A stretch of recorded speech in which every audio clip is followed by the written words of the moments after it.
For today's Friday Farm Report, I am joined by prospect expert Aram Leighton as we discuss the Mets after all of their offseason moves. Will Kodai Senga translate and be a frontline pitcher? Can Francisco Alvarez start behind the dish on opening day? And how will Brett Baty translate over a full season? We're going to discuss all of that and more on today's edition of Locked On Mets. You are Locked On Mets, your daily New York Mets podcast. Part of the Locked On Podcast Network, your team every day.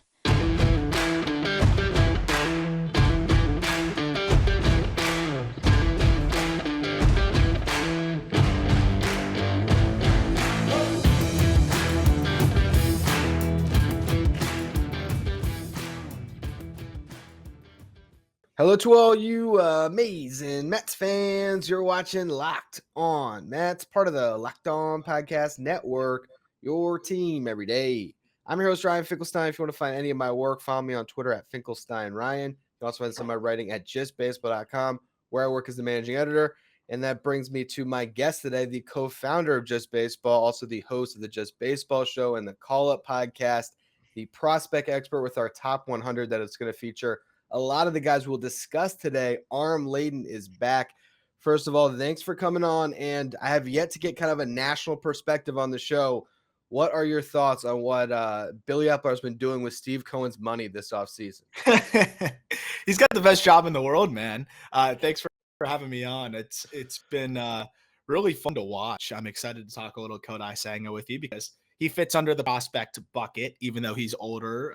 Really excited about that pickup. And I mean, man, when you have an owner that's willing to go get it the way that the Mets are right now, Billy Epler's got to have the most fun job anywhere. Like, salary cap is turned off, like you're playing MLB The Show.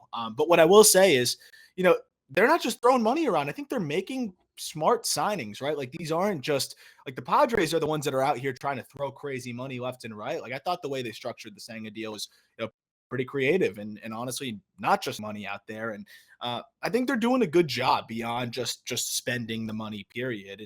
It's been more of a calculated spend in some ways too. Yeah, I was a guest on the Just Baseball Show talking to Jack, and what I said was when it comes to kind of the way that they're spending, the one move I look at this offseason where I feel like it was a Steve Cohen move was bringing back Brandon Nimmo, where that's not necessarily what I think Billy Epler was bringing up to Cohen and saying this is the absolute best way we can spend our resources. But when everything else dries up and you realize the alternative to not bringing back Nimmo is, I don't even know if that was Michael Conforto and moving Marte back to center. They had no other options, and Cohen is able to say, look, we can bring back Nimmo for a year, so let's do it. So I think that's kind of what he's afforded here. He really can bring a lot of things to Steve Cohen's table, and he's going to sign off on a bunch of them. I look at the offseason as a whole, and they had three big free agents: Edwin Diaz, Jacob deGrom, Brandon Nimmo. They bring back two of the three, and they replace deGrom with Justin Verlander. We're looking at a very similar team, but they had to rebuild the rotation. Quintana, Taijuan Walker, I don't think there's too much of a change there, but the Bassett Senga, move here is the one that's the most fascinating. You could have spent 21 a year on Chris Bassett and expected that high floor, but you are banking on a ceiling here in Kodai Senga that you can get another dog that can go out and win playoff games. What do you think about Kodai Senga? Yeah, I love the roll of the dice, right? Because you got the insurance policy in a Jose Quintana and even in a Carlos Carrasco here too. And we'll talk a little bit about some of the other depth pieces that they picked up. But when you have Justin Verlander and Max Scherzer at the top, I think you can afford that opportunity to roll the dice on that third spot. And like you said, with Chris Bassett, you kind of know what you're getting, which is good and bad, right? You're getting a guy that's going to be a really solid, above average, middle of the rotation option through 162.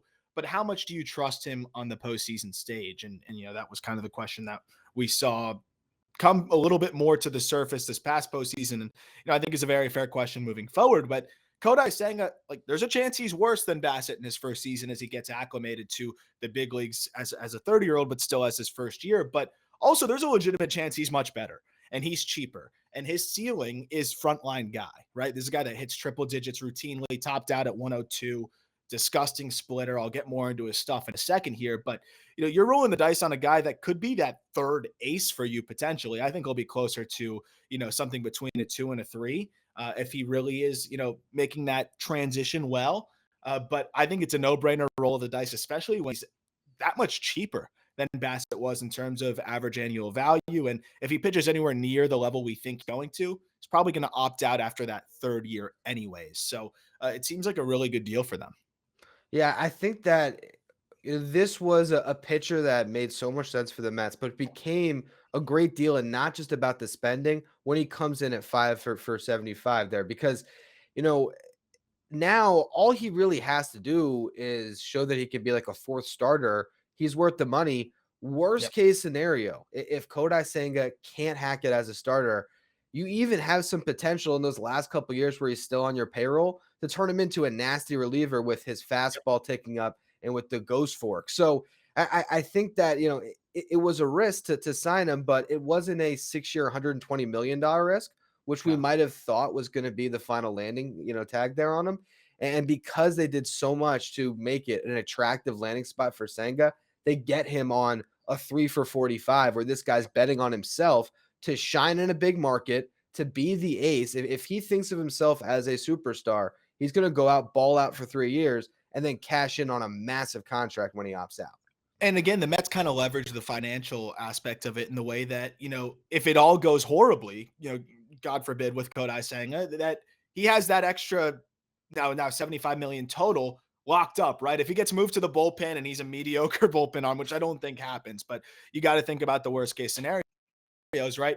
He at least has that financial to opt in, those last 2 years. And, he can guarantee himself $75 million. So he has a little bit of that safety with potential guaranteed money if everything went, poorly, but also has the ability to get out. But the Mets also get 3 really good, well-priced years where he could be one of the better steals, one of the more valuable contracts, especially when we're seeing what these guys are getting. Like, look at what Sean Manaea just got, right? 12 and a half, if I'm not mistaken.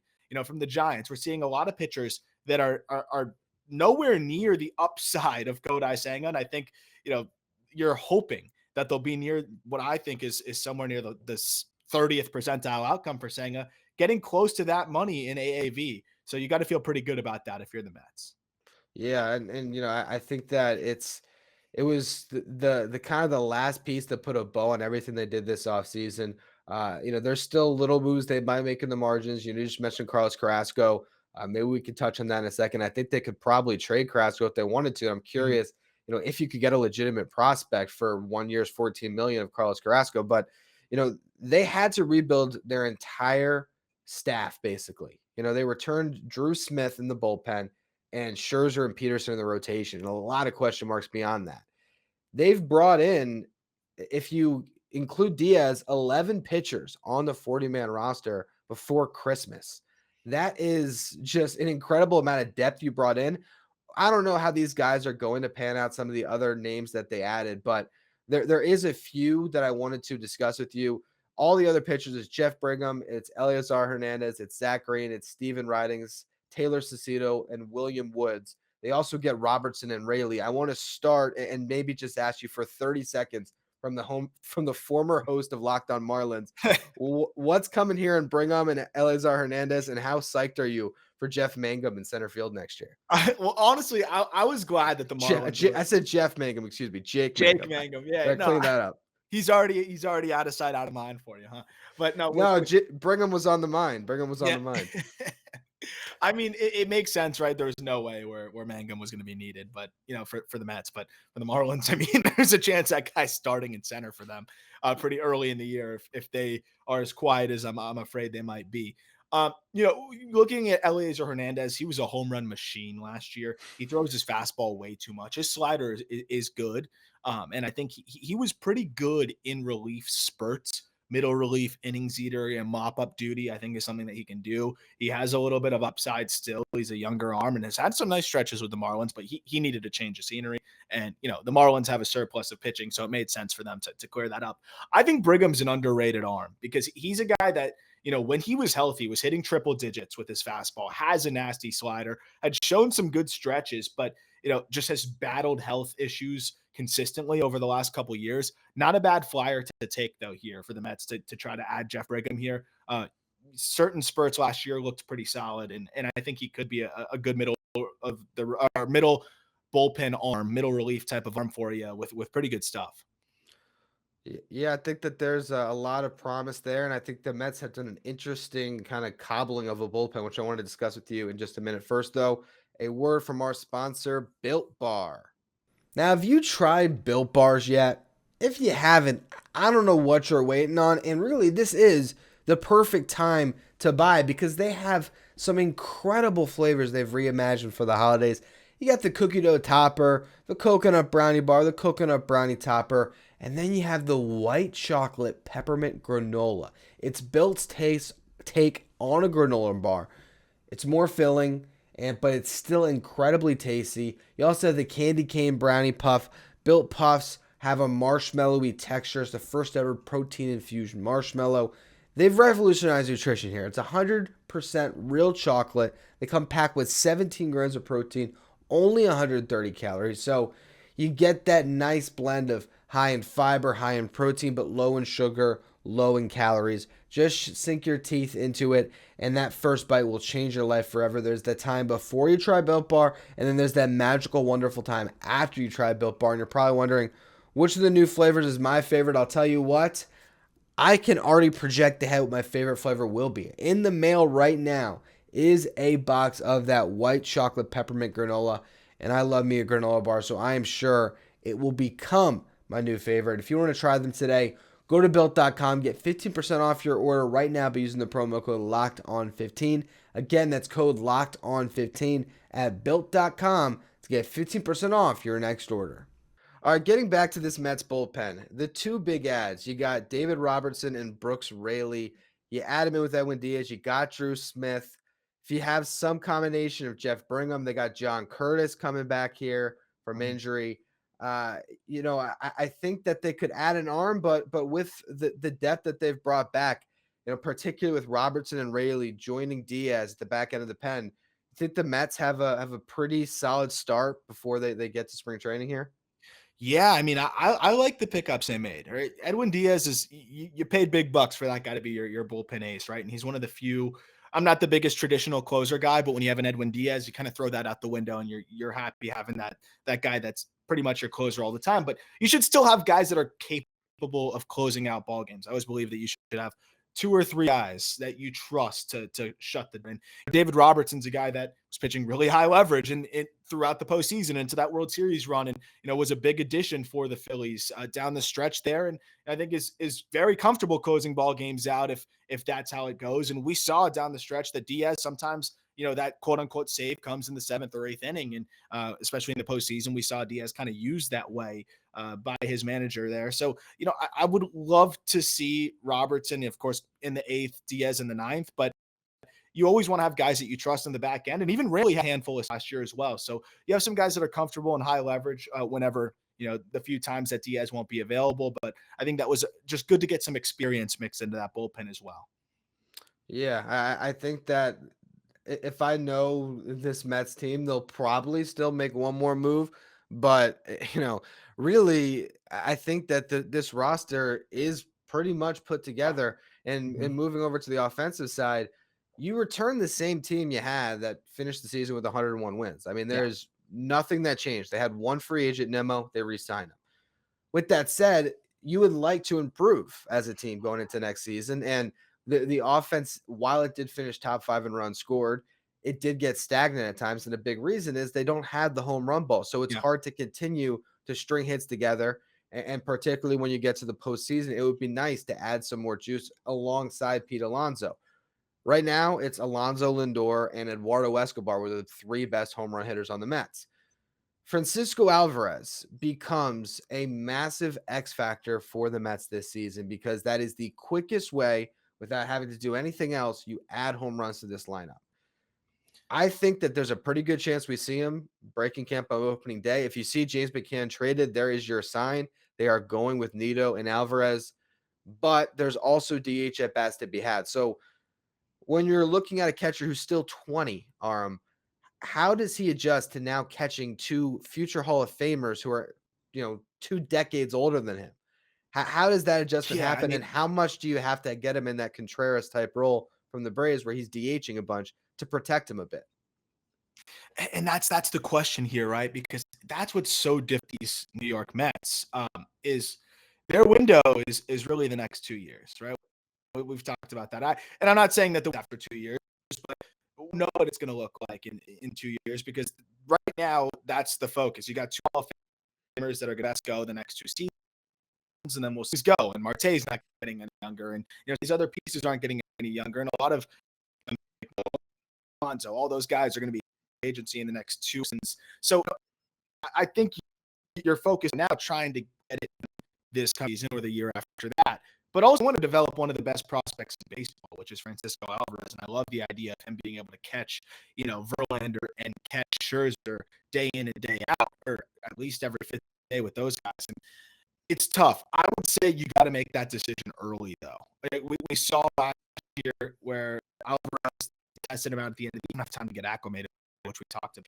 If you think that Alvarez is going to be a big part of what you're doing, he needs to be catching with them, pretty much the first week of the season. And he needs to be getting comfortable, get out of the way in March, April, May, so that by July, August, he's a lot more comfortable catching, and that will come along. But I think what people really underestimate is for these catchers, they're trying to hit at a big league level. And Alvarez, a guy whose bat is a big part of his value, right? It's the leading part of he is such a great prospect. If he's focused on, trying to get up to big league level behind the dish, working with Hall of Fame pitchers, it's going to be a lot to try to balance that while trying to hit, major league pitching as well.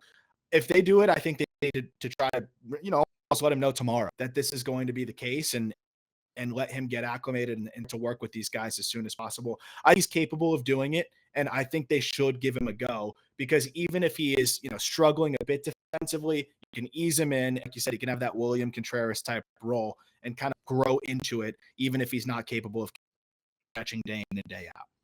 Yeah, I think that, we're going to see James McCann really is the indicator, because the Mets can play it super cautious. Obviously finding a partner to James McCann is not easy, but if he's kind of a sunk cost anyway, if you were to eat $18 million of the remaining 24, and you make him a $3 million backup catcher, they could find a team for James McCann.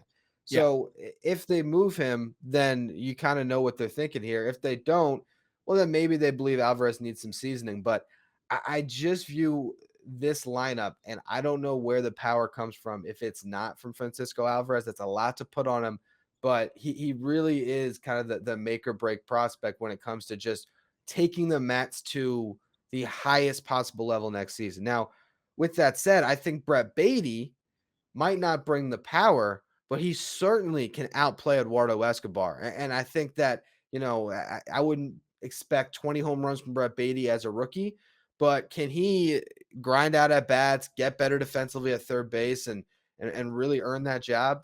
I think he can.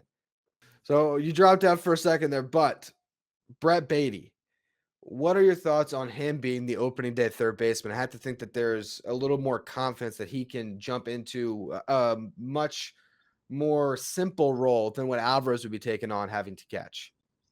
Yeah, man. Honestly, I think Baty can tap into some power here. I do think he can be an offensive force for them. And we didn't see Baty in the slugging department, over the last couple of years, because of the fact that he was hitting the ball on the ground so much. I know that's something I've come up about, but we saw this guy launch 19 homers in Double-A last year in 89 games. And then, in his 6 games in Triple-A looks really comfortable.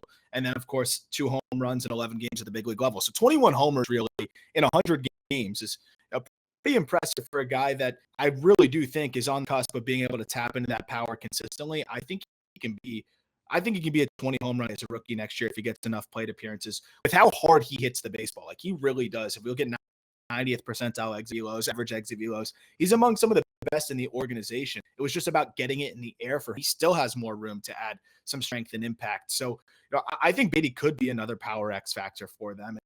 And with how much more consistent he is bat to ball wise than Alvarez, I think naturally what could end up, tapping into the power more consistently than Alvarez. So I think Baty's almost equally as big of a power X factor, because at the end of the day, I think they could be pretty similar in the slugging department if they both reach their potential.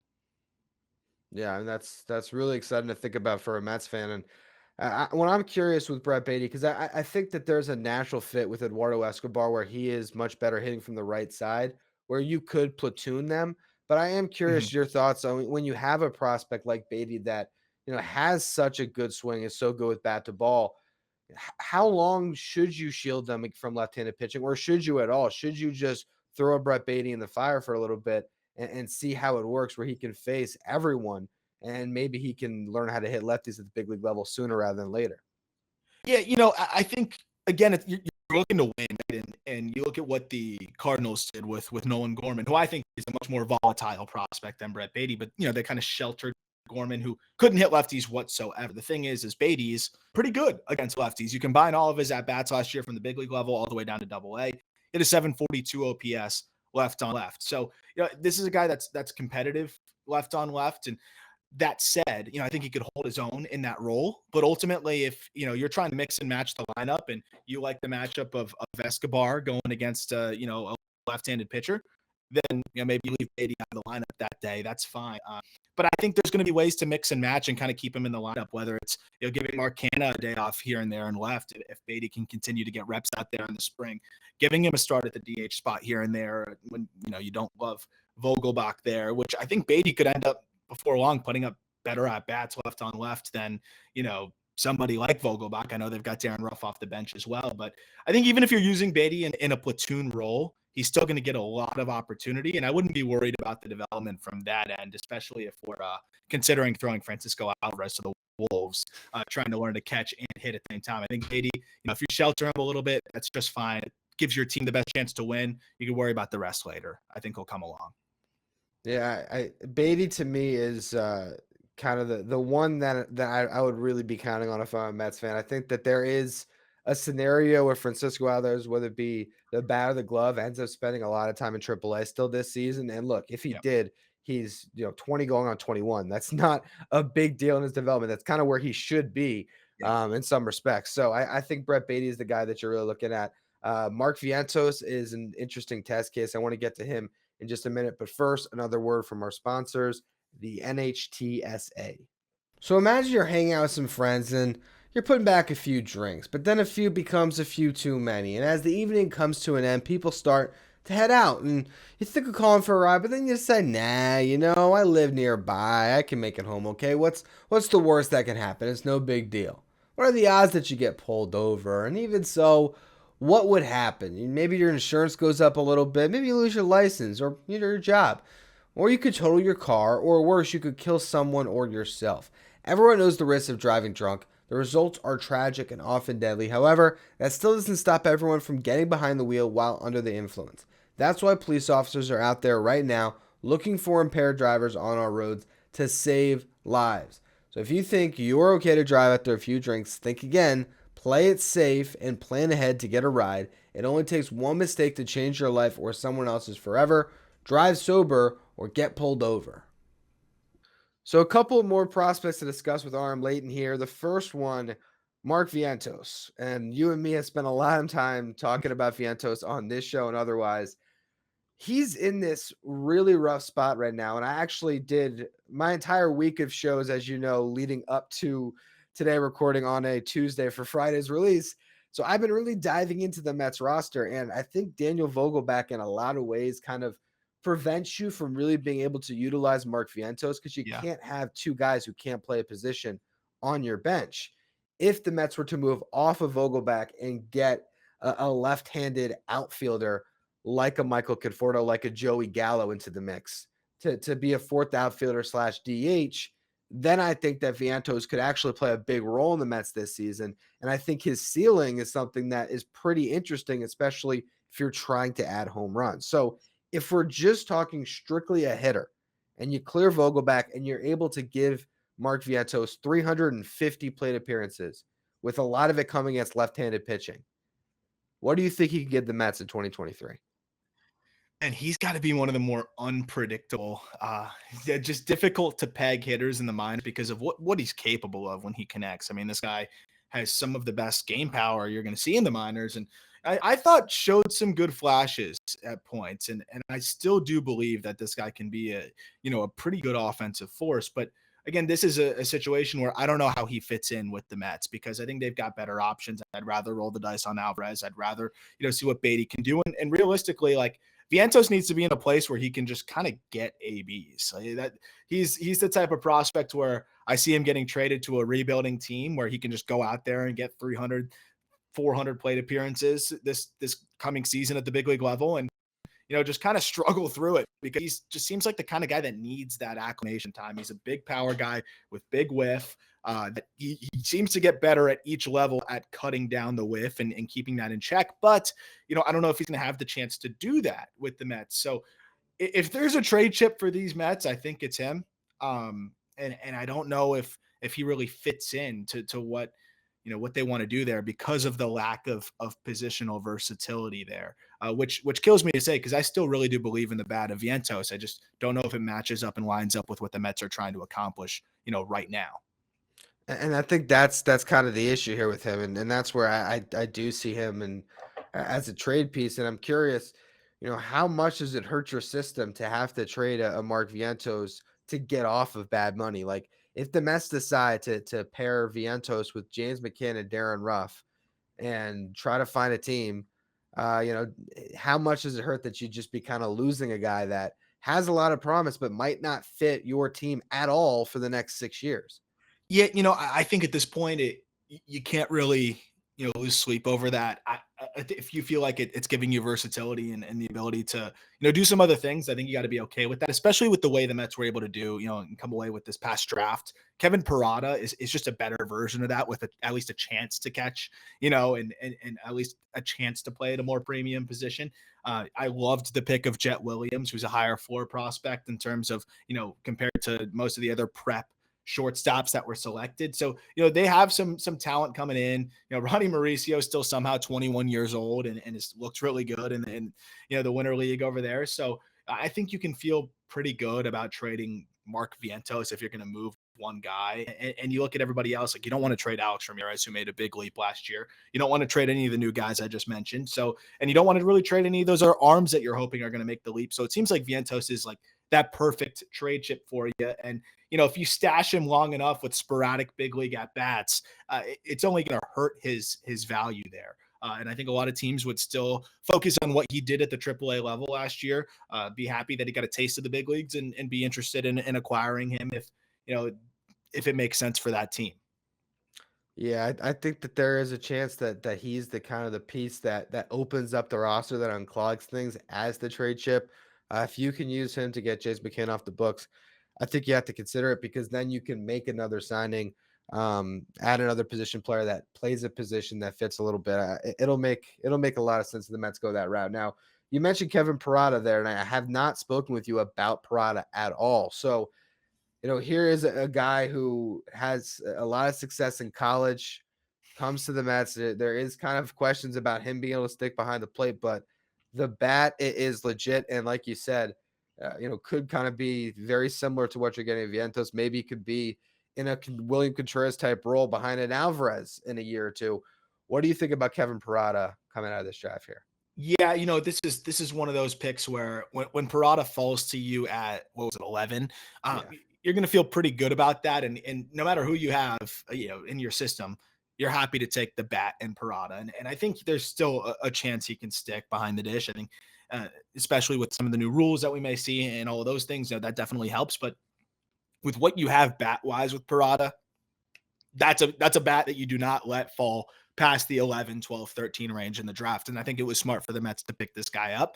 The difference is, there's not as much whiff here with Parada. He's as weird and unorthodox of a setup as you're going to see. I don't know if anybody listening has seen any clips of Parada hitting, but it's really wild where he starts his hands and where he gets and how he makes it all work. But he repeats all of those moves really well. He has definitely some impact. 105 mile per hour, 90th percentile exit velocity is well above average. And that's what he posted between, college and professional last year. And a pretty good feel to hit, right? Not that much swing and miss for the amount of power that he offers. Parada has all the goods to kind of climb through the minors quickly and be one of those bat first prospects that finds their way up rather quick. It's just, where's his defensive home going to be is kind of the question. But I think he could be an offensive force. And I think that whether that is with the Mets or whether they just drafted an incredible trade chip for the upcoming deadline or a future one, Yeah, Best the Mets player are in good shape. available, right? Yep. It's best player available, and I think they did that. And now too, one of the other byproducts of this offseason that will have me bringing Aram Leighton on a lot in the future is they also got comp picks for both Chris Bassett and Jacob deGrom. So they improve their rotation, they get more picks, they're doing the best they can to build a sustainable winner.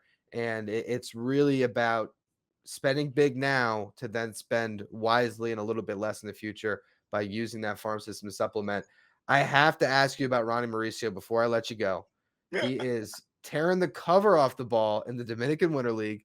296 average, 345 on base, 486 slug, has the OPS over 800. And just by comparison, last year, 25 games, he hit 244, 277 on base, 367 slug. So he has definitely gotten better. He is a star in that league right now. He is going to be likely, I think, still in Double A to start the season, but we'll spend most of next year in Triple A. What does Ronnie Mauricio have to show you this year that he will get you to buy back in on a prospect that I know you have hated his profile for a long time? Look, here's the thing: is I'll never swear off a prospect, especially when they're as young as Ronnie Mauricio is, who is somehow 21 years old, dude. I don't believe that he's 21 years old, but he hits the ball really hard, right? And my issue with Mauricio was where he was being ranked, right? Like I don't think he's a bad prospect.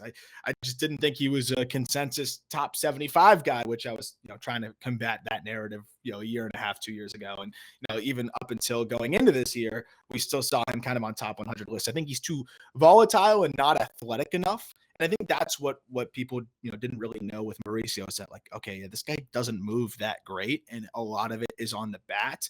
And the approach was pretty brutal. I think the approach has gotten better. The contact rates have gotten a little bit better, but he's still like chasing a high rate of pitches. He's still extremely aggressive. But when you hit the ball as hard as he does, I think you always have a good chance of being able to, be a productive bat. I really think he's just kind of walk man. Like he's allergic to walks. And if you're going to be as aggressive of a hitter, have some of the way concerns that he has, not have the positional, value there, there's just so much pressure on the production. And if you don't hedge that at all with a little bit of walking, it's just a rough profile. That said, if he just mashes baseballs and hits 30 home runs, he hits 30 home runs. But I think right now, watching his at-bats, he's one of the easier guys that you're going to game plan for and actually have that game plan be executed well, right? At least he's good enough that you game plan for him. But when you game plan for him, I think it's kind of easy to pick him apart. I do think he's getting better in that regard. And at the end of the day, he's 21 years old. So something could easily click for him in the next couple of years. But I'd say approach is number one. Can he just get on base at a better clip and a bit more select? I think that this is not something that will get people excited about Ronnie Mauricio, but if I said, is Ronnie Mauricio Javi Baez without the glove? What's your reaction?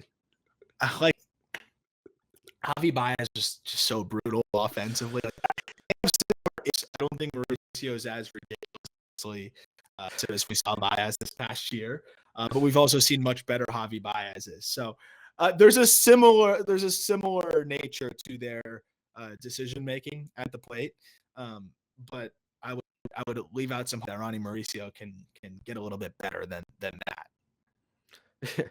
Well, just like I said, that the Mets will kind of tip their hand on Alvarez with what they do with James McCann. Where Ronnie Mauricio is playing this season is going to tip their hand about how much they view him as a future part of their team. Because if he's still playing shortstop, they're trying to cultivate him as a trade chip. If they move him to the outfield, where he might have a home with the Mets in a year or two, they're actually viewing him as someone that they're going to try to bring up and make a big part of the team down the road. But thank you. Oh, go ahead. Oh, no, so I was just saying, the one thing I can speak to is he's been seeing a lot more action at third base over the last week and a half, 2 weeks in the Winter League. So he's splitting time between third and short, but over the last week and a half, 2 weeks, a lot more action at third for whatever that might be worth. I think that the reason, I'm not entirely sure, I just heard this in passing, but I'm pretty sure that O'Neal Cruz joined his team. And so I think that's what moved him off of shortstop to third base. That'll do that. Which athletically, if you're an opposing team and you're looking at those two just big dudes on that side of the infield, that's a sight in the Dominican Winter League. I'm sure that's a loaded team in that league. But Anyway, that's going to be all for this edition of Locked On Mets. As always, thank you for listening. Make sure you follow, rate, and review wherever you get your podcast. Make sure you follow me on Twitter at Finkelstein Ryan. Follow him at Aram Leighton 8. Follow all the stuff he's doing with Just Baseball, the Just Baseball Show, the Call Up, all of our articles over at justbaseball.com.